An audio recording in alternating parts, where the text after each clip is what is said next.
Hola. WrestlePool. Oh, sorry.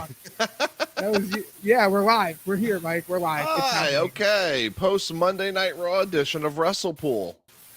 That's right. We are here for the WrestlePool after Raw.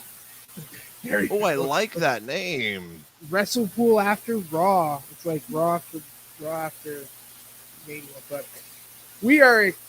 Hey, what a Raw we just witnessed! Like, Seriously. it was a good Raw. There was some really great wrestling.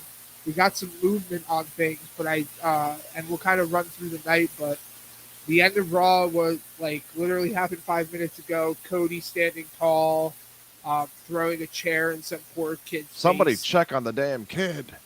Seriously, like that He was. couldn't be no older than 19, 20 years old.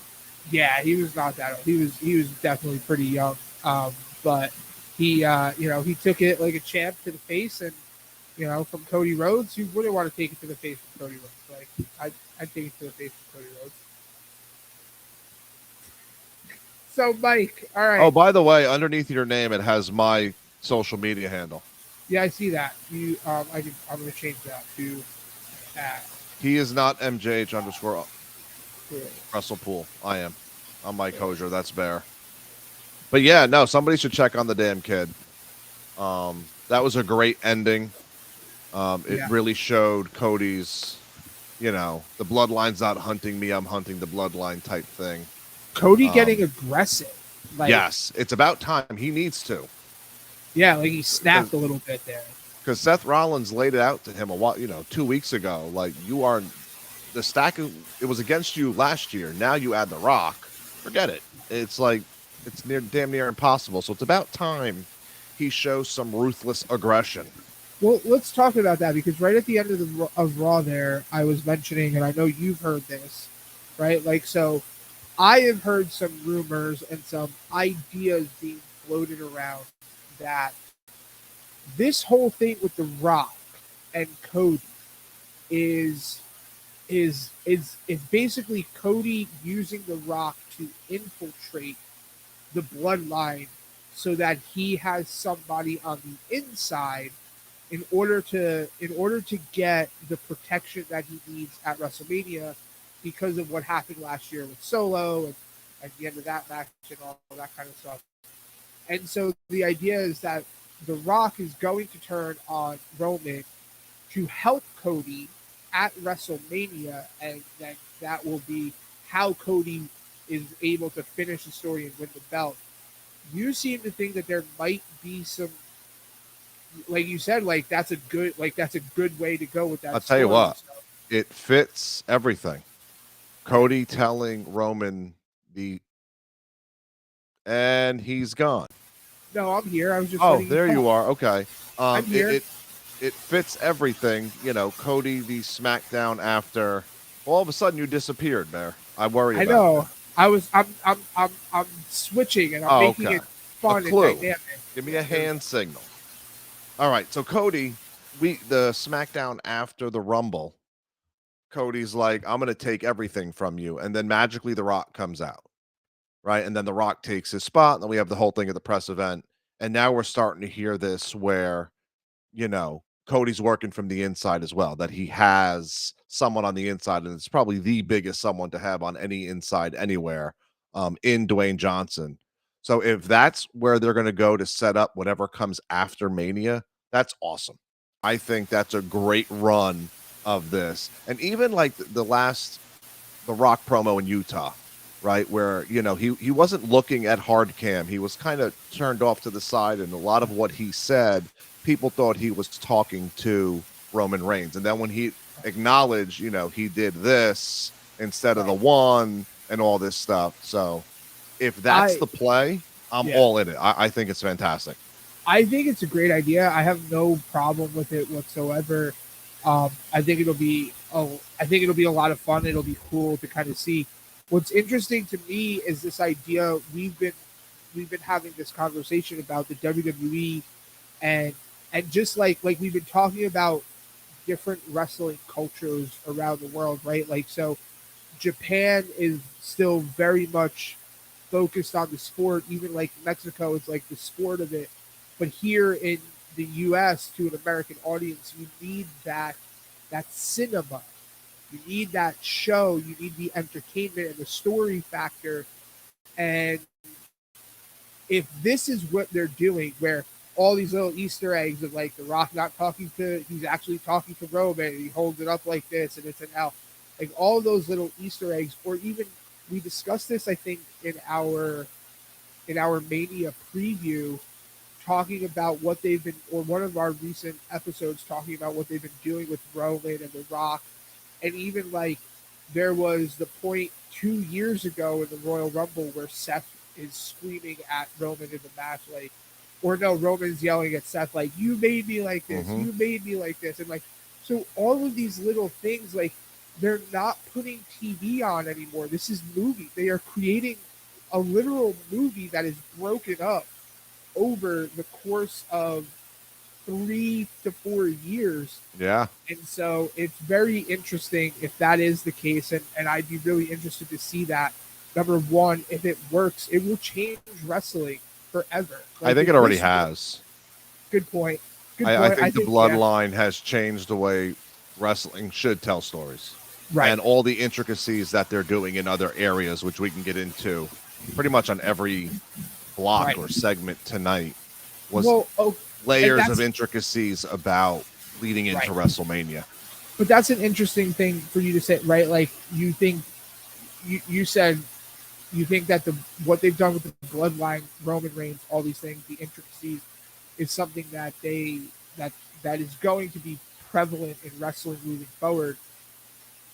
But outside of the top guys, the Romans, the Codys, within the WWE or in pro wrestling, who would you say are the other people that could tell stories? Like, don't get me wrong, I love Sammy and I love KO and I love Drew and I'm very high and very on Dom Mysterio and on JD McDonough and Pete Dunne and Tyler Bate, but like, are they ready to tell stories on that level? Like, who can tell stories like Roman I mean, Reigns? Drew McIntyre's doing it right now. Look at all the webs he's weaved since losing in day one to Seth Rollins. He's involved. I mean, he just got into a brawl with Jey Uso because they have history. He was in the ring talking about he don't care about the bloodline. He used an Eminem line tonight. He said he wouldn't pee on fire to put them out over on SmackDown. He dropped an Eminem bar tonight. Way to go, Drew McIntyre. I love that. He's got issues with Seth. He did a pipe bomb today in the middle of the ring. They're doing it. Like, Drew is doing it right now. Now, no. The bloodline story in totality is on par with the greatest stories ever told in wrestling. That's Undertaker, Kane. That's New World Order. That's Vince McMahon, Stone Cold Steve Austin. That's up there. But as far as stories amongst 5 hour a week of live television for the main roster, they're doing it almost every segment. I mean, look at the women. I was just going to bring that up. Becky's facing Mommy at WrestleMania. She's got beef with Nia Jax. Now Liv Morgan's mad at Becky. And we did that tonight. We did that literally tonight, where we've just added a new person, a new wrinkle to making all of this stuff all that more interesting, because Liv wants to get to Mommy. She wants to win that belt. She wants to finally get over the hump. So they're doing it in small ways. The bloodline in totality, obviously, nothing's going to touch that in a very long time. But overall, they're doing it in small chunks, and it's starting to add up to, like you said, it's cinema. Yeah, it is. It's Emmy Award winning. It's Oscar Award winning. Put it wherever you want to put it. but it's 100%. gripping. Every segment now is very important. It is, and I was gonna bring up Liv and what we had. It does feel like every match right now that Liv is part of, we start to see more and more frustration out of her. And what's great about all of this is it stems all the way back to last year's Rumble, right? Mhm. It goes all the way back to last year's Rumble. Liv comes up short, is the last person eliminated before Rhea wins that Rumble, right? Rhea wins the Rumble last year, yeah. Yes. So Yep. she's the last person eliminated. She got hurt this year, legitimately, and was out for 6 months. Coming back to the Rumble this year, is the last person eliminated there. Goes to the Elimination Chamber. Was the last person, I'm forgetting already because it was 5 o'clock in the morning, but was she the last person eliminated in the Elimination Chamber? I think so. Yes, I think so. I'm pretty sure that she was the last person Becky eliminated in the chamber. And so it's just all of these little things, right? That like she's just coming this close and not get, and that is the level that the WWE is on when it comes to how they tell stories. I mean, They're you could take using- it further back than that, Chris. You can go back to her feud with Ronda Rousey when she couldn't get extreme enough. Yes. And all of a sudden, Liv snapped and she was going through tables and using bats and Yep. all these other heavy Great artillery point. weapons that she was bringing in. So Right. it's really like they're pulling from stuff back then to bring into now and making it relevant. The question that I have with God, all Cam- of the story. Oh, no, camera. Camera, stay. I'm having a Stay, hard camera, time. stay. The question that I have with all of these stories that are happening, and it, and like, not a fear, but it's like when this is over, when Roman's gone, in 4 to 5 years, when Cody is possibly, I mean, Cody's 35, 36, I think, right around there, right? So, but at 40, right, like, who's next in line to be able to do? Oh, that's such a stories like long. Yeah, I mean, you immediately you turn to the Doms, the Austin Theories, the Carmelo's Tricks, Ilya Right. Dragon, whoever. NXT, right? You go straight to NXT. Yeah. But so much can happen. I mean, Solo. Yeah. You know, he could be the next iteration of the Bloodline after this Right. journey is over with the Bloodline. The Bloodline could just become like a Judgment Day where they're permanent. Right. You don't know. I mean, I'm looking at the day after Mania. Where do we go? You know, because Right. all this is not going to end at Mania. We can't possibly No. funnel everything that we're seeing week to week into one 2-night event. You know, we need the third night of WrestleMania. We need night 3. We need That's night it. 3 to You've funnel heard it all here, this folks. stuff. We need night 3 of Wrestle. You know And then what? book WrestleMania 2 nights needs of to go. SummerSlam because we're going to need 2 nights of that too. So 2 nights of SummerSlam, 2 nights of Rumble. We need it all. Right. And so what's really interesting, it's something I said during this Raw earlier, because honestly, like tonight, I just felt like segment after segment, match after match, we looked at the people and we were like, my goodness, like there are so many people to feature and so many people on this roster is so deep from Yeah. top to it bottom. is. And I said to you, It I was is. like, this young roster, the Doms, the JDs, the Tyler Bates, the Austin Theories, Pete Dunnes, like this young roster, the 25 to 30-year-olds are stacked with talent. And that's not even touching the people who, Ilya and Carmelo and Braun, who haven't really made that, they're on their way up, and Trick, who are making that transition in the next 6 to 8 months, I would say. But right, so it's crazy to see how many people they need to have TV time for, and Yeah. we only have 3 hours of Raw. We only Kind of makes have, now. I've always said like Raw being 3 hours is too long. It may not be long enough anymore. And can we It may talk about not. Dom for a minute? Can Yes, we let's- talk about the we can tease always- and the we tantalizing can always nature talk. Listen, we of can always talk the about Dom. Intercontinental title? Absolutely, the Intercontinental title, because they Listen, might. do it. There's a lot of challengers. Yeah.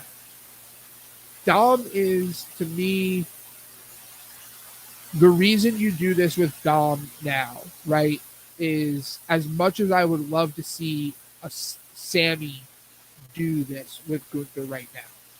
The reason that Dom wins the Intercontinental title from Gunther is because you're putting your stamp on him as the top heel in the future of in the WWE. I agree.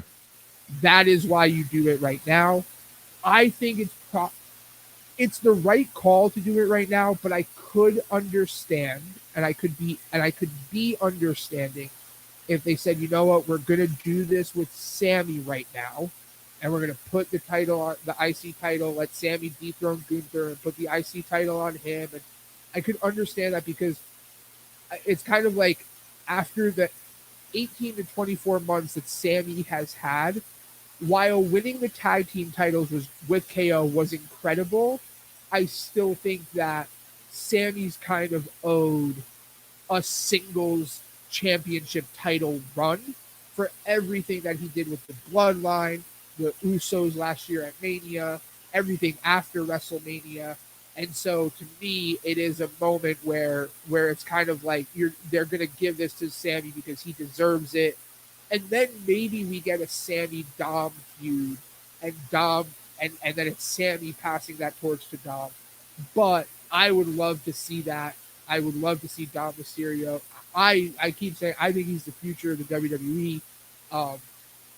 I think he can go him and Solo and Austin Theory and all these guys can be, they'll be great foils to the Tyler Bates and the Pete Dunnes and and maybe I'm trying to or like the Trick Williams, those big the Ilya Dragunovs, the big baby faces that we can have when they come up. They'll be really incredible foils. So yeah, Dom Mysterio, great little tease. I can't wait to see him break out from the Judgment Day and be a little more forward. I feel like they've kind of had that little brother right now. Like he's kind of in that little brother position. But yeah, I mean, that's going to be a big day and I'm excited for it. I can't wait. It kind of feels like Gunther's losing the Intercontinental title because I think he goes right to the world title picture. Correct. If Drew wins at Mania, then Sammy's right in the world title picture with or without the IC title. There you go. But I love the idea of one of the young guys, one of the younger athletes coming in and winning. My predictions was Braun Breaker coming in and challenging Gunther and winning, having something out of left field. And I think Dom is not out of left field. No. But he's definitely on first base right now. We're not expecting him to take 3 bases and make it to the Intercontinental title. That's for sure. Correct. But no. But that was when we did that episode and you mentioned Braun Breaker, that was one of the only things that I changed from your WrestleMania card. Yeah. Was I was like, I would take Braun out of that and I would put Dom into that position with Gunther because I think putting that stamp on him now just solidifies what we all know about Dom Mysterio. Yeah. Just and then there's Chad Gable. Incredible. And then there's Chad Gable. Because he's had 3 or 4 classic matches with Gunther. So having that at Mania, the IC and US title might both be triple threats or fatal 4-ways or ladder matches because it just feels like this is an opportunity to get multiple athletes, performers in a match here. Well, and this way Gunther doesn't take the pin clean one-on-one and, he could lose it and then say, hey, I never really lost it. Right. I like that idea of something like that for the US title because that picture I think is a lot murkier than the IC title. I also think like if you put Gunther in another triple threat or fatal 4-way or multiple person match after what him, Sheamus, and Drew did last year at Mania, I'm afraid of it getting compared to that. Too high, people being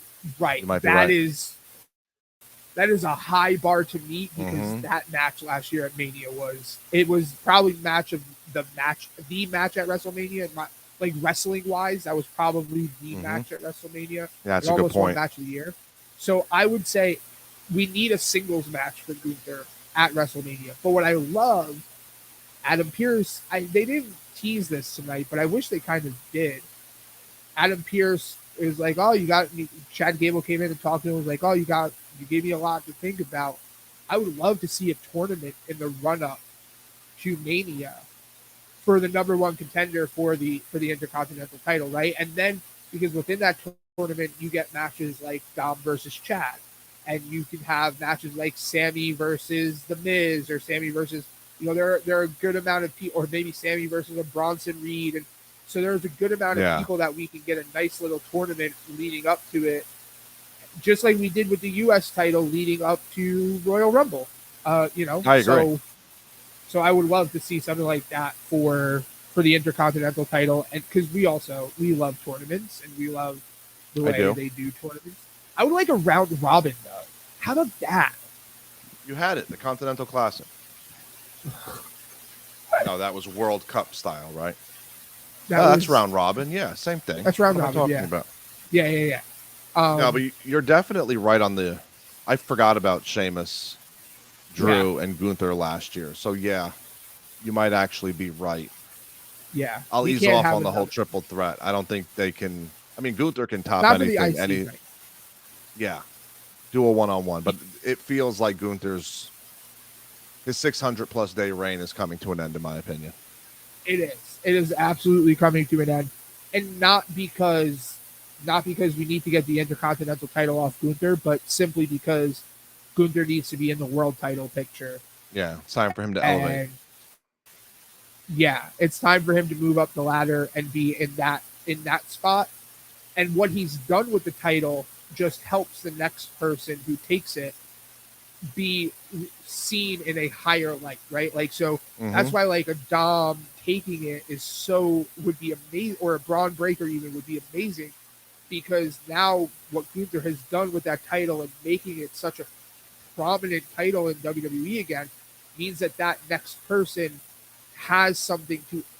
The title now elevates the person, and the title brings some credibility to the person holding it. So it was a great Raw. Oh, I have a question. Again, I have a question for you. Yeah, go ahead. Where are the cords to R-Truth's TV? Listen, R-Truth is a national treasure, and we must protect him at all costs. Like, R-Truth should be the world's new Betty White. Like, he is just a national treasure that we need to protect at all costs, and that we cannot, in any way, shape, or form, lose R-Truth. Bro, the four of them, Gargano, Ciampa, Miz, and Truth, the Golden Truths. The Golden Truths. Thank you for being. That's going to be fun. See what we've come up with on WrestlePool? Oh, that's going to be fun, though. The four of them together. Because here's what'll be really cool about that is you kind of look at them like in the light of, you could look at them in kind of the light of a New Day, or even as Truth like mentioned, like Regeneration X. They could be really funny, but then at the end of the day, like, be great wrestlers and really get into some great matches.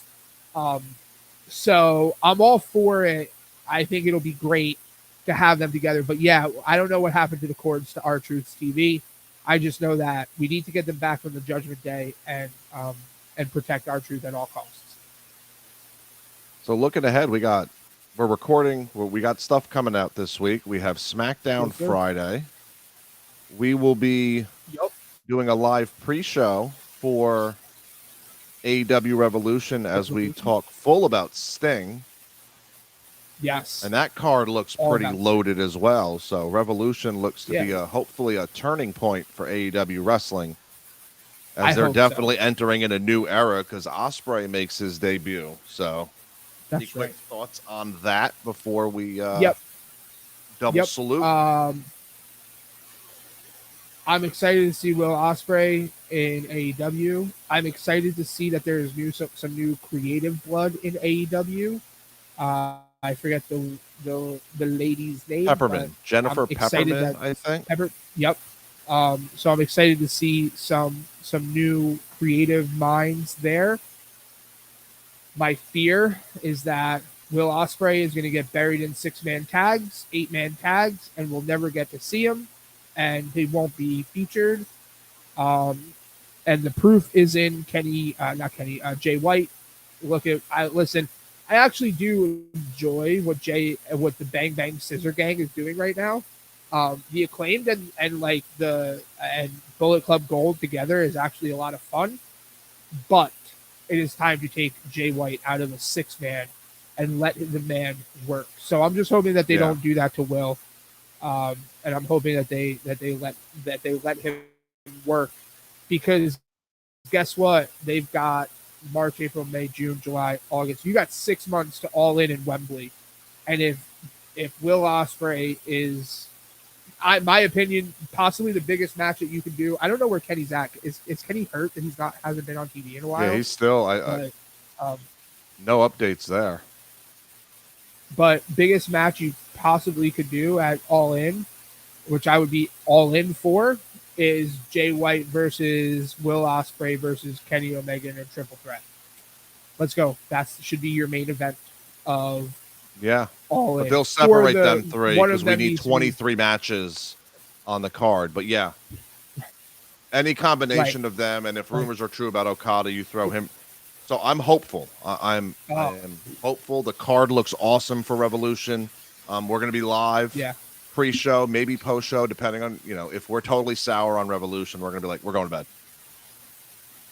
Yeah, because I'm not going to get on here and be negative about it. Yeah. So, we're trying. WrestlePool fans, we're trying to be positive. We're trying. We're trying real hard. We want AEW to be successful, because we said this the other day, pound for pound, like stacked against each other, AEW 100% has the better wrestling roster. 100%. They just don't know how to use people. Creatively, they just don't know how to use people. So, any final words for the good people there, Mr. Hosier? No. Thanks for watching. A lot of wrestling, a lot of great wrestling coming up. We are on the road to WrestleMania, and WrestlePool's on the road to a lot more great content, a lot more live streams. As we are in the next room from each other, it's kind of interesting because I hear him twice. He's so nice, you got to hear him twice. Kelly. So that's it. Peace out.